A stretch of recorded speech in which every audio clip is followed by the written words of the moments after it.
Salut à tous, merci d'être avec nous pour ce nouveau numéro 100% cinéma de À l'affiche. Steven Soderbergh de retour avec Logan Lucky dans la lignée de son célèbre Ocean's 11, avec notamment Channing Tatum et un Daniel Craig méconnaissable.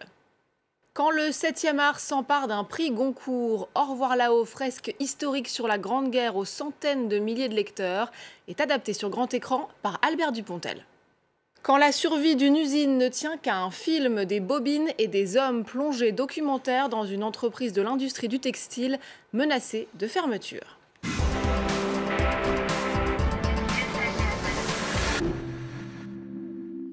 Et pour en parler, je suis bien sûr en compagnie de Thomas Borès. Salut Thomas. Salut Louise. Alors il avait annoncé prendre sa retraite. Il n'en est rien. Steven Soderbergh signe même un retour fracassant avec Logan Lucky. Une histoire de braquage avec Channing Tatum, mais surtout ce fameux Daniel Craig peroxydé. Oui, on va en parler dans un instant. D'abord, 2 mots sur Steven Soderbergh. Steven Soderbergh, c'est une palme d'or en 1989, dès son premier long métrage, Sexe, mensonges et vidéo.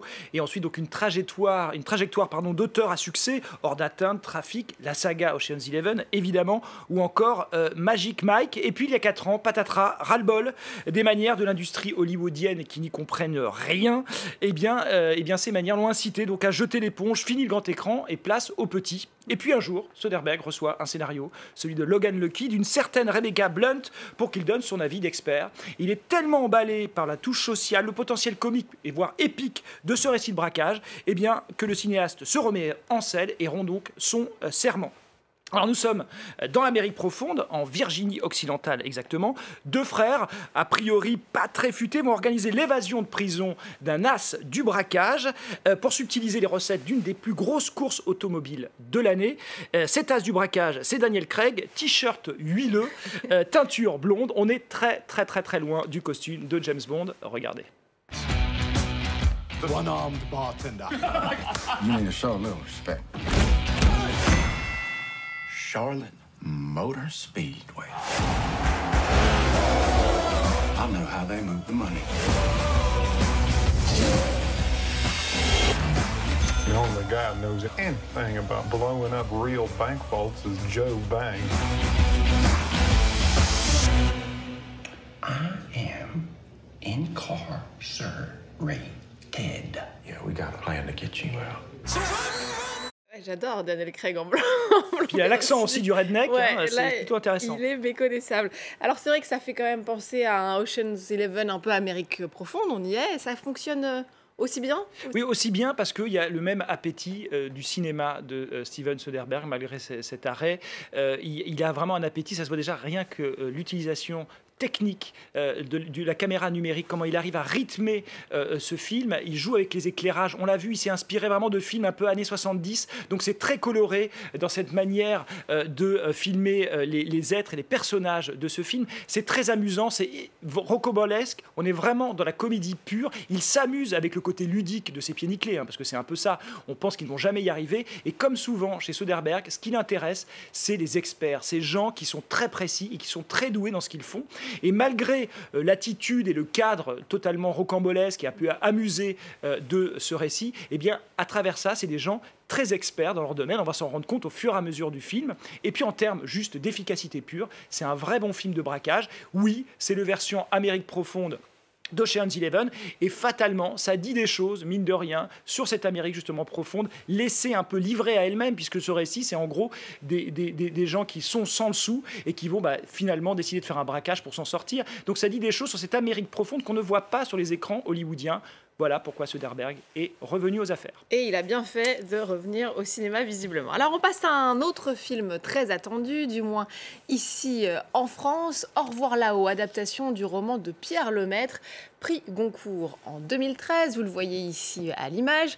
Une version sur grand écran signée du comédien-réalisateur Albert Dupontel. Et donc, à voir dès cette semaine une plongée dans la France des tranchées et de celle de l'après-Première Guerre mondiale. Oui, voilà, c'est l'histoire de 2 poilus qui reviennent traumatisés donc, des tranchées.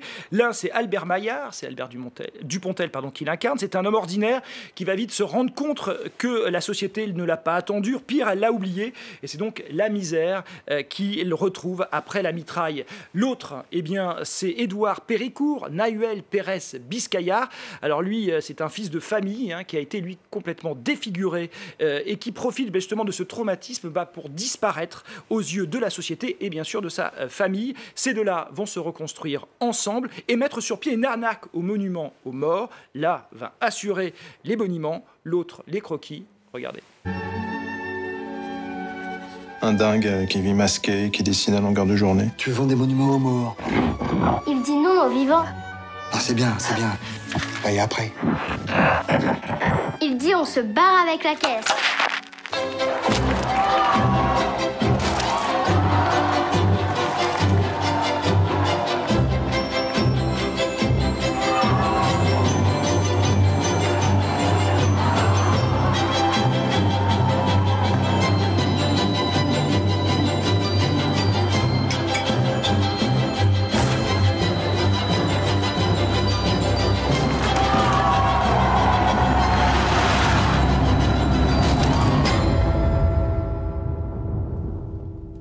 Alors c'est vrai qu'il fallait oser s'attaquer à l'adaptation de cette fresque historique de 600 pages, un pari relevé donc par Albert Dupontel, avec la bénédiction de l'auteur Pierre Lemaitre, qui lui a confié son roman Les yeux fermés. On les écoute. En 2 nuits, je dévore ce livre que je trouve vraiment extraordinaire. Et le livre est tellement bien écrit, les descriptifs sont tellement forts, les personnages tellement bien dessinés, que malgré moi, boum boum, des images surgissent. Et l'intérêt que Pierre a manifesté sur la possibilité que je le fasse m'a beaucoup encouragé. Je suis en confiance avec Albert Dupontel depuis le premier jour où on s'est rencontrés, où on a parlé du livre, où j'ai vraiment eu le sentiment qu'on parlait du même livre. Donc j'y suis allé avec la gourmandise d'un spectateur prêt à vivre une aventure de cinéma. Voilà, Albert Dupontel, ce qu'on aime bien, c'est que c'est un iconoclaste, un énervé. On se souvient de Bernie, son premier coup d'essai, Le Vilain ou encore le plus récent Neuf mois ferme. C'est vraiment du cinéma sans concession, très excessif dans ses manières. Et donc c'est vrai que c'est un cinéma qui quand même rencontre un franc succès, puisque Neuf mois ferme, son dernier film, c'est quand même 2 Césars et 2 millions d'entrées, ce qui n'est pas rien. Alors moi, la question que je me pose, c'est pourquoi s'est-il embarqué dans ce projet, je veux dire, si consensuel, ce divertissement qui affiche d'emblée ses ambitions de succès. Alors c'est vrai que lorsque l'auteur du prix Goncourt, Pierre Lemaitre, l'a désigné, Dupontel, est-ce qu'il cherchait le cinéaste punk dont on vient de parler, ou pressentait-il sa capacité à rassembler les foules? J'ai trouvé le film pas assez punk en fait. Pas assez punk, ça voudrait l'être, mais pas du tout, parce que déjà, dès qu'on parle de la Première Guerre mondiale au cinéma, on sort le cinéma de brocanteur. C'est un peu le cinéma de Jean-Pierre Jeunet, donc on ouvre une porte, c'est une brocante, tout est chiadé au maximum. Là, ça, il rajoute, un peu comme Jean-Pierre Jeunet d'ailleurs, une espèce de mise en scène qui multiplie les mouvements de caméra, vraiment pour faire lyrique. Alors c'est vrai qu'au milieu de ce tintamarre très fatigant, d'ailleurs là on entend la musique omniprésente dans le film, comme s'il fallait à chaque fois souligner la moindre émotion.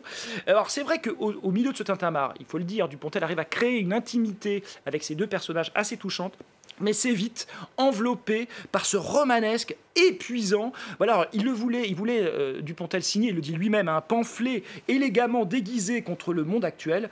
Pour l'élégance, c'est lui qui le dit. Voilà. Bon, moi j'ai trouvé que c'était à la fois de qualité et populaire comme le roman, pas tout à fait à la hauteur du livre, mais bon. Tous les goûts allez sont vous faire une dans la idée nature. En salle. On passe à Corps et âme de la hongroise Ildikó Enyedi. Et alors là, c'est une histoire d'amour, pas du tout comme les autres. Je pense que je vais vous convaincre. Tout se passe dans le cadre peu glamour et romantique d'un abattoir. Bon, ça part mal. Voilà, lui, il est directeur financier. Elle, c'est la nouvelle responsable du contrôle qualité. Jusqu'ici, je pense que j'ai réussi à attiser votre curiosité. Eh bien, figurez-vous que ces deux-là font sans le savoir le même rêve tous les soirs. Lui est un cerf, elle est une biche, comme c'est beau. Tout se passe au bord d'un lac, sous la neige. Voilà. Alors, lorsque l'un et l'autre vont s'apercevoir de cette bizarrerie, ils vont essayer de reproduire dans la réalité ce qu'ils vivent endormis. Mais tout ne sera pas si simple. Alors, le pitch, si je puis dire, en tout cas, le propos du film est assez intéressant, c'est assez curieux. Et c'est vrai que la réalisatrice arrive très très bien à construire un petit peu ces 2 personnalités, ces personnages. Le problème, c'est qu'elle s'enferme dans son système et elle laisse pas assez la place à ce rêve qui est finalement presque une espèce de métaphore des mondes virtuels de nos jours. Et elle s'enferme avec ces personnages qui sont eux-mêmes enfermés dans une espèce de misanthropie. En fait, c'est deux handicapés sociaux, hein, c'est l'un et l'autre. Et je trouve que voilà, elle s'enferme et du coup le film est complètement bloqué dès la moitié du film. C'est dommage parce qu'il y avait de vraies ambitions de scénario et de récit. Bon, joli potentiel, mais peut mieux faire. Peut mieux faire, doit faire ses preuves à l'examen. On termine avec Des bobines et des hommes de Charlotte Pusch, un documentaire sur les derniers jours d'une usine de textile dans le département de la Loire. Et alors là, c'est très clair, vous avez trouvé le film formidable. C'est formidable. Ça commence, tout est parti d'une fiction. Il y avait un film qui était sorti il y a quelques années qui s'appelait La fille du patron d'Olivier Lousteau et qui avait été tourné dans une usine, une vraie usine, hein, l'usine Belle-Maille de textile. Eh bien, la réalisatrice a décidé de ce documentaire, a décidé en fait de filmer justement l'agonie de cette entreprise et de filmer ces hommes et ces femmes qui travaillent au quotidien sur leur ouvrage et surtout ce patron voyou qui va tout faire pour vendre l'usine. Il a l'air pourtant toujours plein de bons sentiments dans les extraits. Voilà, oh là là, ça en devient comique à tel point il essaie de marteler le même discours et pourtant on sent que derrière tout ça, il fait mal les choses, mais c'est surtout une ode au travail bien fait d'une certaine manière, à l'artisanat, puisque à travers ça, on voit ces hommes et ces femmes près de leur métier et qui en parlent, mais vraiment avec des émotions et des métaphores sublime. C'est produit par Julie Gaillet. L'actrice est aussi productrice depuis 10 ans. Elle a produit notamment Grave avec succès. Et donc ce documentaire, Des bobines et des hommes, de Charlotte Pusch, à voir en salle. Que vous nous recommandez chaudement. Merci beaucoup Thomas. Merci à la semaine prochaine et merci évidemment à vous de nous avoir suivis. N'oubliez pas de nous retrouver sur france24.com ainsi que sur tous nos réseaux sociaux. On se quitte donc avec des images des salariés de l'usine Belle-Maille et de leur combat pour la survie de leur entreprise dans Des bobines et des hommes de Charlotte Pusch. Je vous laisse découvrir et vous dis à très vite. L'entreprise était comme ça, mais lui, il s'octroyait des très gros dividendes. Tout ce qui est en rapport avec les finances, il ne remet pas de documents. Et pourtant, à cette allure-là, dans 2 ans, il n'y a plus de Belle-Maille, quoi. Regardez bien ce que la société fabrique. Des ancres. Des ancres pour éviter de couler. Faut pas que le bateau coule, pour maintenir le bateau à flot. Je ne sais plus qui disait, il est important effectivement de faire les bons choix, mais il est encore plus important de rendre ces choix bons. Et je peux comprendre que certains en arrivent à séquestrer des directeurs, parce que quand tu as affaire à des gens comme ça... Voyou! T'as dit ça?